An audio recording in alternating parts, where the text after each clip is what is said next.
Bismillahirrahmanirrahim. Assalamualaikum warahmatullahi wabarakatuh. Nama saya Mizam Ari Kurnianti, SKep Nurse MGep.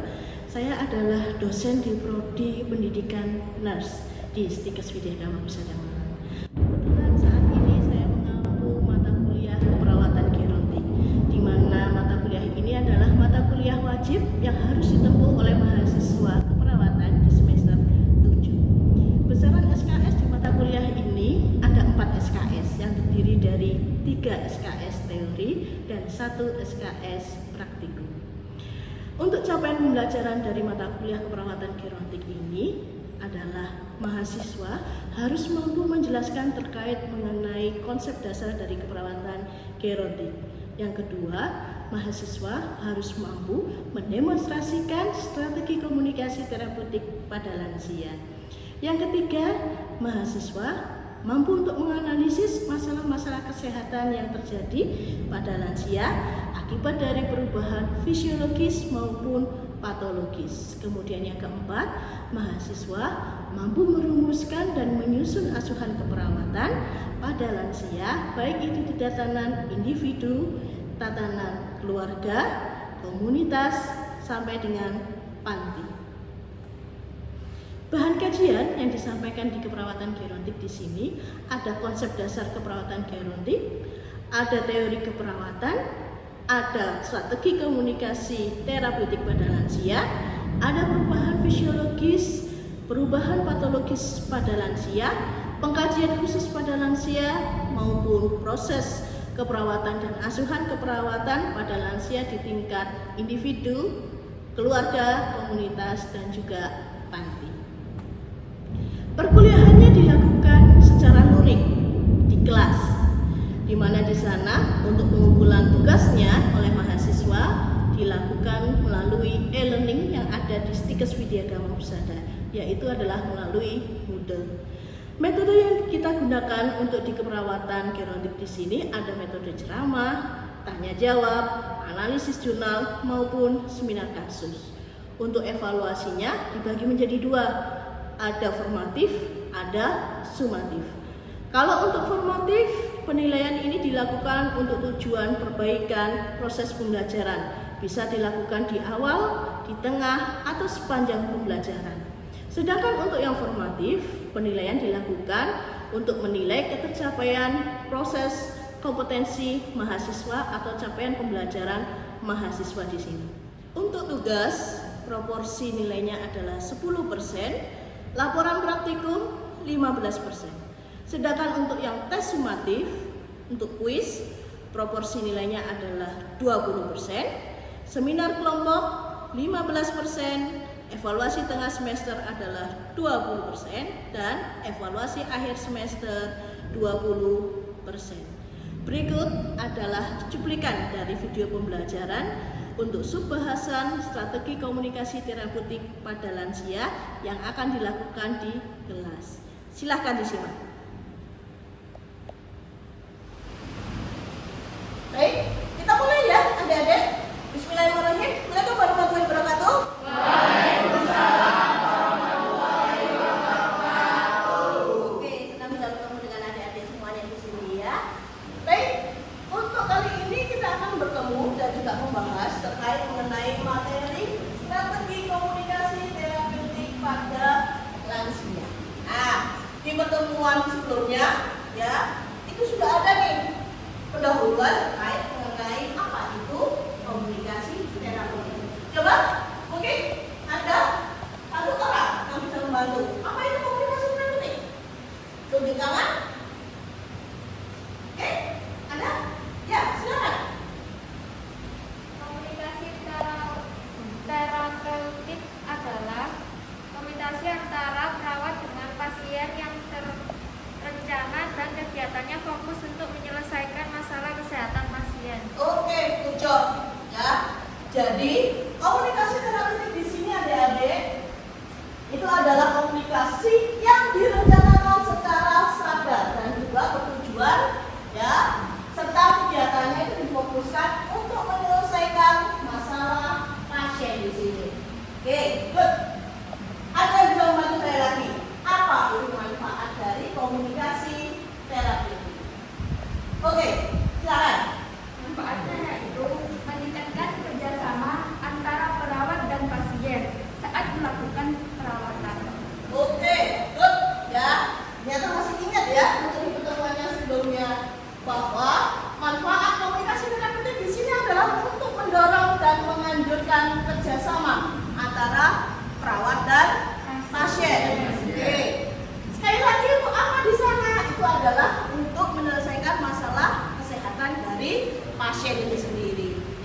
Jadi manfaat dari komunikasi terapeutik ini hanya sebatas tenaga kesehatan dengan pasiennya, ya kan?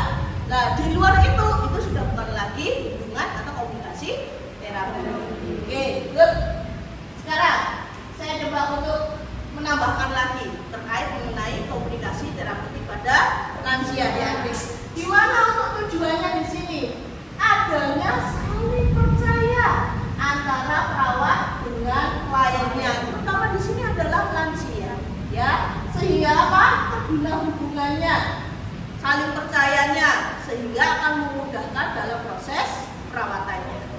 Next, perawat dalam mengetahui tentang masalah klien, ya, baik terkait kesehatan, perasaan maupun perawatan yang diinginkan oleh pasien. Jadi dengan adanya komunikasi di sini, perawat ini akhirnya tahu keinginan dari klien atau pasiennya ini seperti apa sih dalam proses perawatannya. Ya, gimana perasaannya pada saat kita memberikan perawatan. Oke, nah untuk klien itu sendiri dapat terpenuhi kebutuhannya, terutama yang terkait mengenai masalah kesehatan yang dia hadapi. Nah, ada lagi nih tujuannya, yaitu adalah untuk meningkatkan kemampuan perawat dalam pemahaman klien lansia. Karena adik-adik tahu, lansia ini sangat unik, sangat berbeda dengan tahapan usia yang lainnya, adik-adik. Sehingga di sini perawat harus benar-benar paham tentang karakteristik dari pasien atau kliennya. Ya. Bagi kliennya itu sendiri, ya, itu juga akan memberikan manfaat lebih mudah untuk mengungkapkan perasaannya, lebih mudah untuk terbuka terkait mengenai masalah kesehatan yang dialami. Karena terkadang pasien lansia itu tidak semuanya terbuka, ya, adik, ada yang tertutup, ya, sehingga kita harus pendekatannya lebih intens kalau pada klien-klien yang seperti ini. Ada yang memang terbuka, senang sekali kalau disuruh bercerita, enak kalau dapat pasien yang seperti itu, ya kan? Semuanya diungkapkan. Karena dia sudah percaya dengan perawatnya. Oke? Nah, berikutnya, ini adalah prinsip komunikasi terapeutik. Harus adik-adik ketahui bahwa yang namanya komunikasi terapeutik ini fokus utamanya adalah klien. Ya, perawat di sini harus benar-benar fokus pada pasien atau kliennya. Jangan fokus pada yang lainnya. Pasiennya ngomong, menceritakan keluhannya apa dan sebagainya. Perawatnya enak-enak HP. Jangan. Ya, jadi kita harus fokus dalam hal memberikan pelayanan saat komunikasi terapeutik. Next, membuka diri. Ya, kalau misalkan Anda saja kalau sudah kenal, ya, dengan seseorang, pasti akan lebih mudah untuk membuka diri, akan lebih mudah untuk bercerita terkait mengenai masalah yang dihadapi di sini. Terus, nah ini kerahasiaan. Karena informasi apapun yang diberikan oleh pasien itu bersifat privasi. Jangan sampai Anda membukanya kepada orang lain. Oke, good. Kemudian yang berikutnya, ini adalah implementasi intervensi berdasarkan teori serta penelitian sebelumnya. Jadi intervensi yang kita berikan kepada klien itu tidak boleh adik-adik hanya sekedar memberikan. Pokoknya itu sudahlah. Jangan, harus berdasarkan teori sama penelitian yang sebelumnya. Oh, ternyata pasien saya diabetes mellitus, ada luka gangren di sini, ya kan? Ternyata pasiennya belum tahu kalau ternyata luka gangren ini paling cepat dengan menggunakan madu. Berarti saya akan mencobanya, saya akan menginformasikan dulu ke klien saya untuk memberikan intervensi tersebut. Nah, seperti itu contohnya. Oke, bisa dipahami? Bisa. Oke, lanjut ya. Berikutnya, metode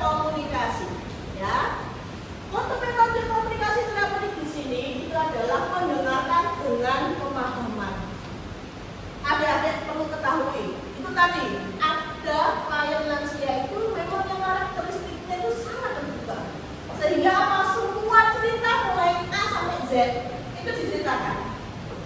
Sehingga di sini perawat harus benar-benar bisa memahami. Oh ternyata yang dimaksud itu seperti ini loh ceritanya. Nah seperti itu. Ayo menunjukkan penerimaan, ya, menanyakan pertanyaan yang berkaitan dengan masalah kesehatannya dia, mengulangi ucapan klien dengan menggunakan kata-kata sendiri, ya. Tuh, Bapak, kadang itu apa nih? Bu, saya tuh linu-linu, ide.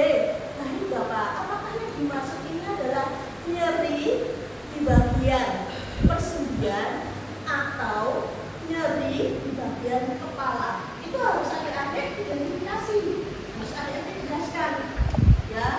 Karena yang dinamakan nyeri, minum-minum, ya semuanya salah kalau pada lansia. Pokoknya minum-minum lagi. Nah, minum-minumnya ini yang mana? Sehingga kita harus bisa memperjelas diri di sini apa? Dengan menggunakan kata, ya. Kata-kata kita, apakah minum-minumnya ini atau ini? Itu adalah untuk menunjukkan di bagian mana yang dia merasakan nyeri, sehingga kita bisa memberikan intervensi yang tepat. Klarifikasi atau validasi, ya kan? Memfokuskan, ya, memfokuskan pada apa? Intervensi keperawatannya, intervensi perawatan yang kita berikan pada klien kita. Menyatakan hasil observasi, kemudian menawarkan informasi. Bapak, dari apa yang sudah saya jelaskan tadi, bagaimana? Apakah Bapak paham? Atau mungkin ada yang perlu ditanyakan? Silahkan. Itu, ya. Jadi menawarkan informasi di sini. Misalkan, Mbak, tadi itu obatnya gimana, Mbak? Tadi katanya Mbaknya obatnya ada 3, ini buat apa aja? Itu kenapa saya kok lupa? Nah, silahkan nanti bisa diperjelas lagi, diulangi lagi apa yang tadi sudah disampaikan. Oke? Baik. Ini tahapannya, ya. Jadi tahapannya di sini ada 3, ada tahapan persiapan, perkenalan, ya, terus kemudian tahap akhir di sini. Untuk tahap ini persiapan itu dilakukan sebelum adik-adik bertemu dengan kliennya, ya. Itu diberikan ini tahapannya. Kalau sudah Bu, untuk perkenalan sama tahap kerja itu maksudnya di sini, ya. Perkenalkan siapa Anda, terus kemudian gali bagaimana perasaannya setelah diberikan intervensi. Mungkin ada lagi masalah kesehatan yang dia alami dan sebagainya. Itu maksudnya di sini. Kemudian yang terakhir ini adalah evaluasi akhir. Ya, selain kita terminasi untuk membuat kontrak di pertemuan berikutnya, kita juga harus mengevaluasi. Mungkin dari klien atau pasien atau yang belum jelas atau ingin bertanya. Itu semuanya masuk di tahap akhir komunikasi terapi. Oke, ini adalah hal-hal yang perlu diperhatikan adik-adik pada saat adik-adik itu komunikasi pada lansia. Nah, tunjukkan rasa hormat. Panggil beliaunya ini dengan sebutan Bapak, Ibu. Ya, kalau misalkan saya namanya Sukemi misalkan, baik Ibu Sukemi. Nah, seperti itu, ya. Kalau memang beliaunya ingin atau memberikan namanya, silahkan nanti bisa disebut nama. Tetapi kalau tidak, cukup nanti sebutannya adalah Bapak atau Ibu. Hindari menggunakan istilah yang merendahkan pasien. Kemudian pertahankan kontak mata dengan pasien. Ya, kemarin sudah sempat saya contohkan bagaimana cara untuk mempertahankan kontak dengan pasien. Kalau pasiennya itu adalah pasien dewasa maupun lansia, yang harus dilakukan di mana Bu? Jangan langsung memandang mata, ya, karena kalau di Jawa itu berarti tidak sopan. Oke, terus gimana tuh caranya? Silahkan lihat di bagian dahi sama di bagian pelipis, ya adik-adik. Ya, jadi tidak langsung menatap ke matanya, tetapi di bagian yang situ tetap ada kontak mata. Berikutnya, pertahankan langkah yang tidak tergesa-gesa. Adik-adik tahu sendiri yang namanya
tidak perlu berteriak, gitu ya.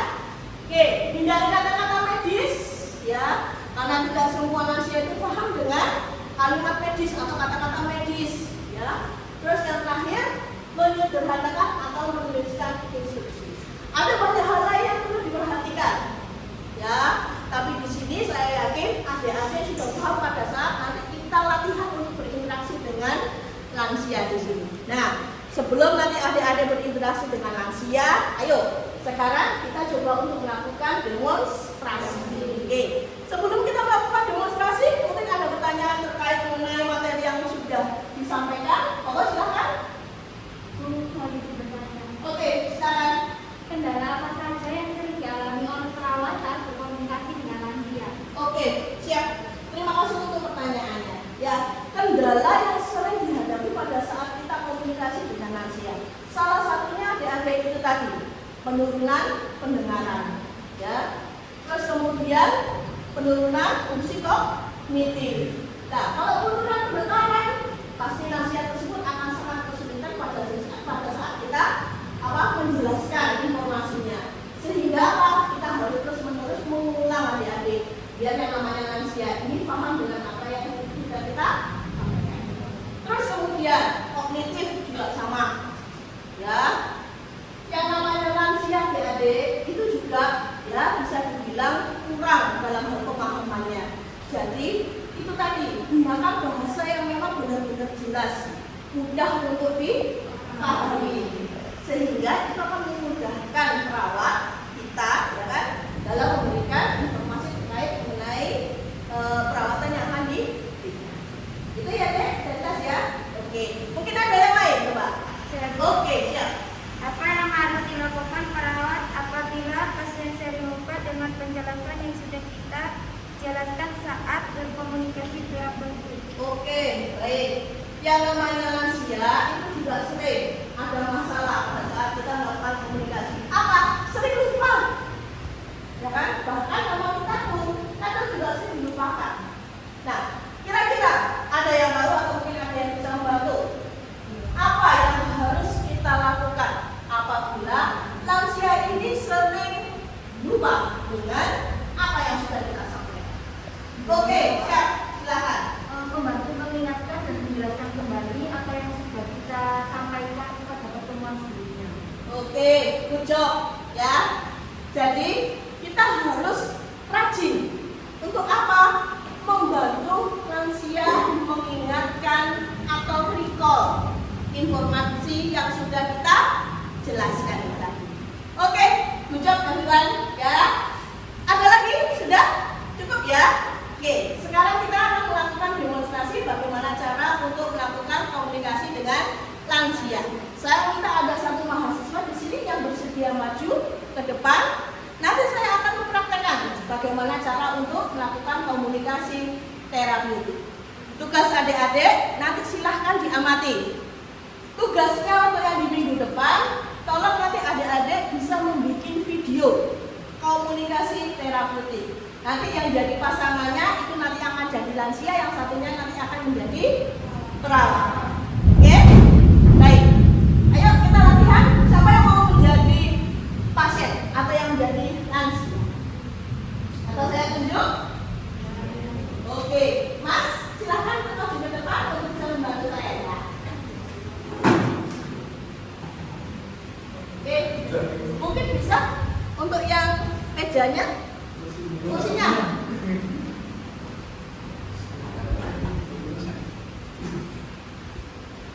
Oke. Ya, depan aja. Saya ada di sini. Oke. Silakan duduk.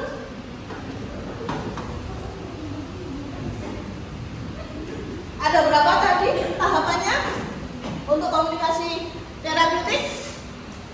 Ada 3, ya. Yang pertama adalah pra-interaksi, oke? Di mana di pra-interaksi perawat di sini harus mengetahui terkait mengenai status pasien, ya, masalah kesehatan dari pasien, oke? Good. Terus kemudian pada saat perkenalan dan orientasi, Berarti perawat di sini harus menjelaskan, memperkenalkan dirinya siapa dan tujuannya ini untuk apa. Kemudian untuk yang tahapan kerja di sini nanti kita akan melakukan atau mengidentifikasi masalah kesehatan dari pasien. Dan yang tahap yang terakhir untuk yang evaluasi di sini kita akan menanyakan bagaimana kondisi pasien dan kita melakukan terminasi dan kontrak untuk di pertemuan yang berikutnya. Oke, kita coba untuk latihan ya. Bapak, permisi. Gimana kabarnya hari ini? Alhamdulillah sehat, Bu. Alhamdulillah sehat. Gimana? Masih sering sakit ya Pak ya? Iya, Bu, kadang suka nyeri kepala. Oh gitu ya, baik.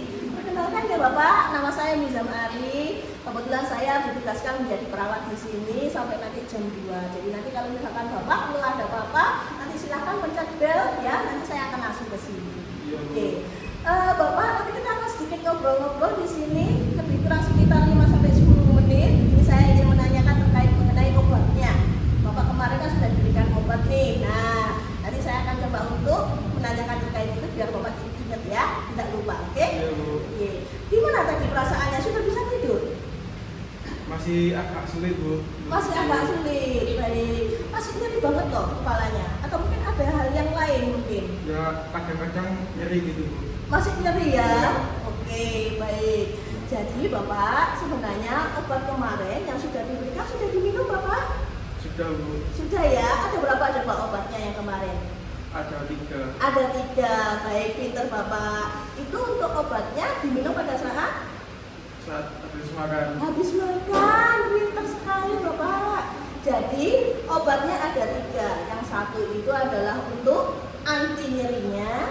Kemudian yang satunya itu adalah untuk tekanan darahnya Bapak. Yang satunya adalah multivitamin agar Bapak ini bisa segera pulih di sini. Ya. Nah, saya coba mengajarkan ke Bapak ya terkait gimana caranya agar Bapak ini merasa berkurang nyerinya pada saat nyeri kepala. Apakah Bapak bersedia? Iya, Bu. Bersedia ya? Baik. Salah satunya ini dengan nafas dalam Bapak. Bapak kan pasti sering ya nafas dalam ya. Iya. Tapi untuk yang di sini saya ajarkan tekniknya ya. Caranya gini ya Pak. Jadi nafas dalamnya tarik. Oke, lewat hidung ya Pak. Nah, tahan 3 detik. 1, 2, 3. Hembuskan lewat mulut Bapak. Perlahan Bapak menghembuskannya ya kan. Oke. Coba sekarang diulangi lagi. Menghirup. 2, 3. Dilepaskan perlahan. Nah, terus Bapak. Oke. Terus dihembuskan lagi Bapak. Nah, apabila Bapak merasakan nyeri, bisa melakukan teknik itu ya Bapak. Insya Allah nanti untuk yang nyerinya pasti nanti akan sembuh. Gimana? Iya. Gimana? Bapak sudah paham terkait mengenai tekniknya? Sudah, Bu. Untuk obat-obatannya juga? Iya. Ya, mungkin ada yang mau ditanyakan dulu Bapak? Sudah cukup, Bu. Sudah cukup ya. Gimana perasaannya setelah tadi kita ngomong-ngomong? Jadi lebih baik, kan, Bu. Lebih baik. Iya. Baik Bapak. Semoga Bapak bisa lekas sembuh. Jangan lupa nanti untuk obatnya ya diminum pada saat setelah makan. Nanti jam 12 saya akan menemui Bapak ya. Nanti saya akan melakukan pemeriksaan tekanan darah sama ngecek nih obatnya apakah memang benar-benar sudah diminum apa belum. Gitu ya Bapak. Baik, Bu. Baik. Terima kasih Bapak untuk kerjasamanya. Silakan beristirahat. Oke? Oke. Gimana adik-adik? Sudah paham? Oke. Nah, itu tadi ya. Jadi jangan lupa untuk yang pertemuan berikutnya adik-adik harus membuat nih terkait mengenai video praktikum untuk komunikasi terapi. Baik, terima kasih. Berikan applause dong.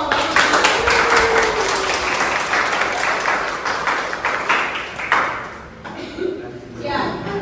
Oke. Sebelum saya tutup, saya ingin menyampaikan lagi, gimana? Ada yang perlu ditanyakan? Sudah? Cukup ya? Oke, kalau sudah cukup berarti untuk yang pertemuan hari ini saya selesaikan sampai di sini. Kita akan bertemu lagi untuk yang di pertemuan berikutnya. Oke? Terima kasih atas kehadirannya. Mohon maaf kalau ada kesalahan. Saya akhiri. Wassalamualaikum warahmatullahi wabarakatuh.